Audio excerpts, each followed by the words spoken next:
Olá, sejam todos muito bem-vindos ao canal.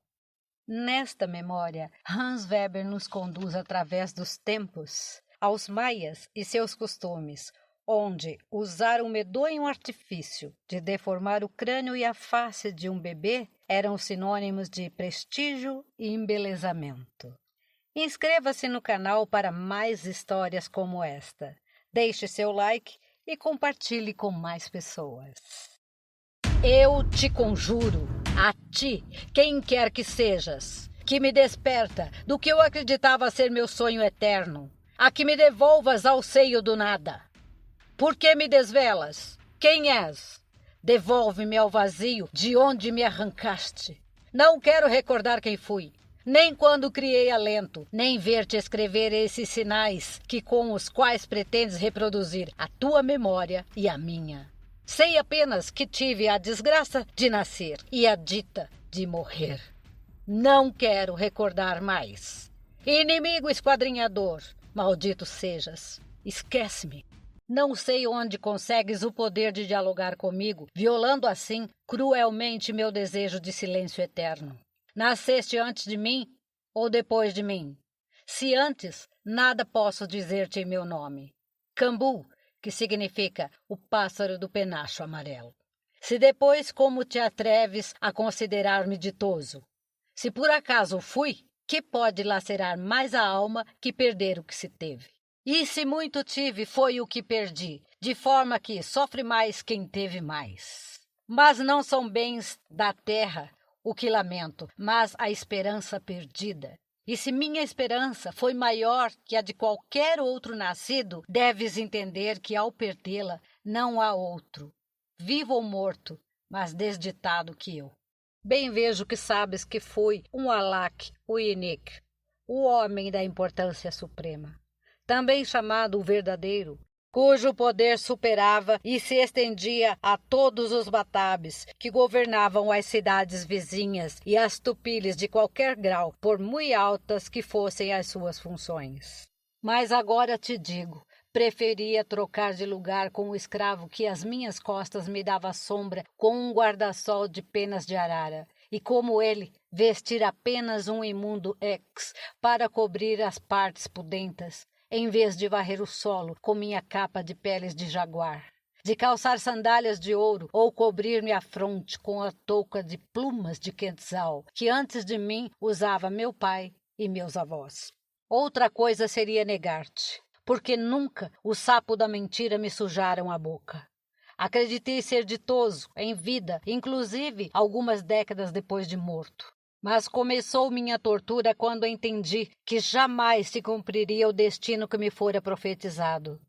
Ah, Nakpuximé, falso enganador, que Itzamaná, o Deus celeste que inventou a escrita, permita que os papagaios se alimentem dos seus olhos e de teus descendentes, e que os tapires imundos se deitem com as mulheres da sua estirpe. Lembras-me, ó tu que despertas, o dia que a minha esposa e eu assistimos à cerimônia de entalação do crânio do príncipe, meu primogênito? Nem me dizes que ano foi, nem o guarda a minha memória, mas o dia era Esnab e o mês era Chen, porque tal dia e tal mês celebrava-se o aniversário da minha mãe, com quem contraí núpcias quando ela enviuvou. Sim, como negá-lo? Aquele dia foi muito ditoso. Minha esposa, que era mãe da criança, pois nela a engendrei, e sua avó ao mesmo tempo por ser filho do seu filho, conjunção das mais favoráveis para a boa sorte.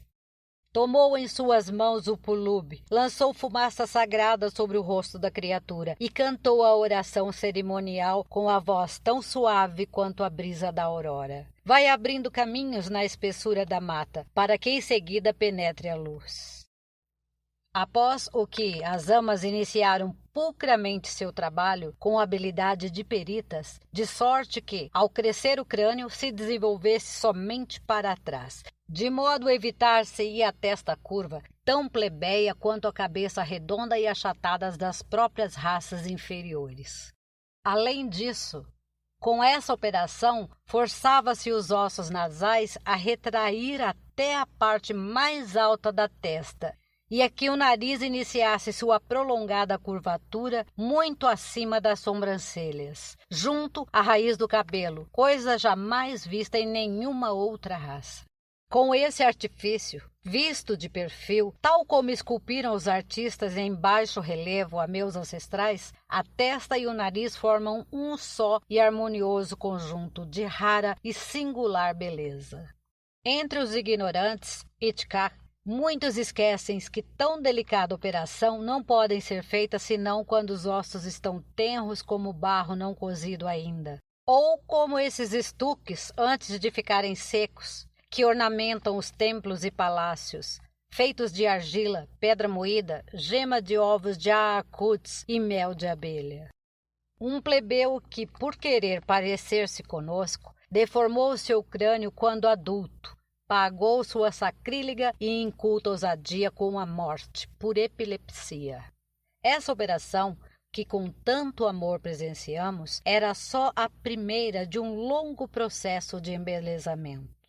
Quando o príncipe, meses depois, fosse capaz de olhar e escutar, que não é o mesmo que ouvir, suas amas pendurariam sobre o berço de maneira que tivesse muito perto dos olhos um kit smock ou guiso dourado. As pupilas fixadas no chocalho oscilante forçaria a íris do menino a enviesar até ficarem totalmente vesgas, como ordena a estética adequada à nossa estirpe. E mais adiante, quando já soubesse andar, se lhe perfuraria os lobos das orelhas, os quais se penduraria pedras preciosas de peso cada vez maior, para conseguir alongá-las até abaixo da mandíbula. E haveria ainda que esperar a queda da primeira dentição e a consolidação da segunda, para perfurar os dentes com estiletes agudos e abrir pequenas janelinhas de forma mais variadas e artísticas em todos os incisivos. E nesses ocos incrustar mínimas obsidianas negras em forma de besouros ou margaridas de jade verde. A tarefa de transpassar a narina esquerda com um grosso topázio ou ametista não se faria antes da puberdade, momento em que o apêndice nasal já teria alcançado seu máximo desenvolvimento. Só então ficaria arrematada a obra de embelezamento do seu rosto. E meu primogênito e herdeiro, vesgo os olhos negros, raspada a cabeça para melhor se apreciar a longitude colossal do crânio, os dentes perfurados e adornados de negro e verde, alongadas orelhas, de que pendurariam pesadas rodelas de ônix e jade, e enriquecido o flanco do nariz com uma joia incrustada na asa. Poderia contemplar o esplendor de sua beleza em um espelho de obsidiana polida, e sentir-se orgulhoso de ser Maia, elo de sua estirpe, filho do sol. Terminada a cerimônia, despedi-me de minha mãe e esposa, que, acompanhada de suas nobres serviçais e de minhas numerosas concubinas, entre as quais estavam minhas 5 irmãs, retirou-se a seus afazeres. A mim esperavam-me os arquitetos do grande templo para acompanhar-me à habitual visita às obras. Ali mesmo se formou a comitiva e subi a liteira que 4 escravos de cada lado portavam sobre os ombros. Precediam-nos 8 Itikacs que iam varrendo a terra com vassourinhas de palmas para retirar a poeira, afugentar os répteis e remover os detritos dos cães.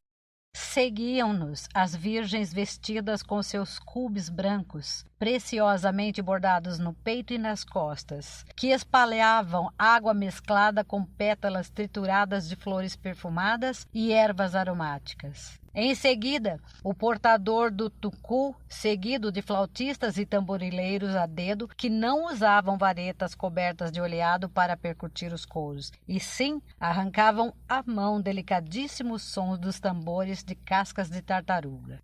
Atrás, distanciada de todos, a liteira que me transportava, sem outro homem atrás de mim, além do tupio, que me protegia a cabeça dos rigores do sol com um palho de penas de arara. Imediatamente atrás, e a pé, o portador do meu chique, uma espécie de cátedra desmontável de couro e malaquita para quando eu quisesse sentar-me. E por último, em desordem e tagarelando, Nakpuk-Simé, meu arquiteto real, seguido de uma colorida corte de mestres de obra, desenhistas e calculistas. A cidade fundada por Tzakol, o construtor, pai de meu avô e de minha avó, já que eram irmãos, era uma autêntica cordilheira cujas cristas não eram penhascos, mas templos dedicados à multidão de deuses de nossa teogonia, cujas ondulações não eram orográficas, mas observatórios astronômicos circulares, tal qual o firmamento, cujas elevações despidas não eram senão açoteias de palácios, onde habitavam os príncipes dos ramos não reinantes, ou que pertenciam a escolas onde aperfeiçoavam seus conhecimentos os matemáticos, os astrônomos, arquitetos e escrivãos. Soberbo edifício este último, onde se conservavam os anais da nossa estirpe, até entroncar com o sol, meu primeiro antecessor. Passamos junto ao templo dedicado a Kak, deus da chuva, com suas efígies, que levavam uma tromba no lugar do nariz. Situava-se imediatamente sob o construído em honra ao Exuak, deus do comércio e dos homens ricos. E este, junto ao templo de Ixchel, deusa da lua, dos partos e da medicina. Um pouco mais distante, o de Yundax, deus do milho. E dominando a todos, o de Itzmaná, o celeste inventor dos sinais da escrita. E, por fim, o de Ixtab, a terna e piedosa divindade dos suicidas. Chegados à esplanada, ofereceram-me o chique de couro e malaquita para que eu me sentasse. Começaram então os sábios a desdobrar as cascas de árvores em que se achavam desenhados os planos, dispostos todos a me aborrecer os ouvidos com a inútil reiteração do que já viam meus olhos. Ordenei a Itkak às minhas costas que me abanasse, e aos mestres de obras que recolhessem as suas línguas. Incomodava-me igualmente as moscas e os homens. O primeiro, que encarregasse de espantar as moscas com seu leque de plumas, e aos demais que guardassem suas explicações inúteis ali onde os macacos escondem o produto dos seus furtos. Que me poderiam dizer que eu já não soubesse? O monumento, muito amplo na base e mais estreito à medida que se elevava, tinha 4 faces truncadas por outras tantas mesetas e uma mais suplementar na parte mais alta, em que já se erigia um templozinho sustentado por 13 colunas, onde em futuro próximo se celebrariam os sacrifícios. 90 degraus cobriam integralmente cada um dos parâmetros, e no patamar superior, 5 degraus davam acesso ao pequeno templo cerimonial. Mas nem o descrito, nem as 2 portas ornadas com medalhões de estuque, nos quais falavam ainda esculpir os episódios mais relevantes da minha vida, tinham significação puramente estética. Os diferentes elementos arquitetônicos não estavam assim dispostos só pela conveniente proporção de correspondência de uns volumes ou outros. Quando expus ao tolo do Nakpuk-Simé meu projeto, o arquiteto real empalideceu. Ninguém jamais ousara tanto. Ele seria o encarregado de realizar. Mas a ideia foi somente minha. O caso é que, multiplicando os 90 degraus de cada paramento pelos 4 faces do templo, dariam 360, que eram os dias úteis do ano. E somando a estes, os 5 degraus pelos quais se tinha acesso ao pequeno templo do sacrifício, que equivaliam aos 5 dias mortos. Resultavam 365, que eram o que correspondia ao ciclo completo solar. Que maravilha, ó grande senhor! Exclamou para lisonjear-me, sem compreender que eu apenas começava a minha exposição. Acrescentei: se multiplicas as 4 faces que equivalem aos pontos cardeais pelas 5 plataformas que dividem o templo, terás os 20 dias de cada mês. Se cortas a isso os 2 vãos ou portas, que não são mais que vazados, terás os 18 meses do ano. e as 13 colunas do templo de sacrifício multiplicadas pelos 4 lados, que equivalem às 4 estações. Terás, amigo, os 52 anos de que se compõe o século do calendário maia. O templo de cuja construção te encarregarás não só será meu oratório e meu monumento funerário, mas também o mais completo calendário arquitetônico que jamais viram os séculos. Exiges muito de minha pobre inteligência, ó Cambu, disse-me então, mas prometo-te que vou aguçá-la, de sorte que possa introduzir uma inovação no templo digna de teu grande engenho. Pensei então, e continuo pensando agora, que eram palavras vãs, já que nunca me opôs o que pensava fazer e eu não toleraria que acrescentasse nada ao meu projeto sem o meu consentimento. E então lhe disse isso. E vinha agora explicar-me o simbolismo do que eu mesmo lhe ditei?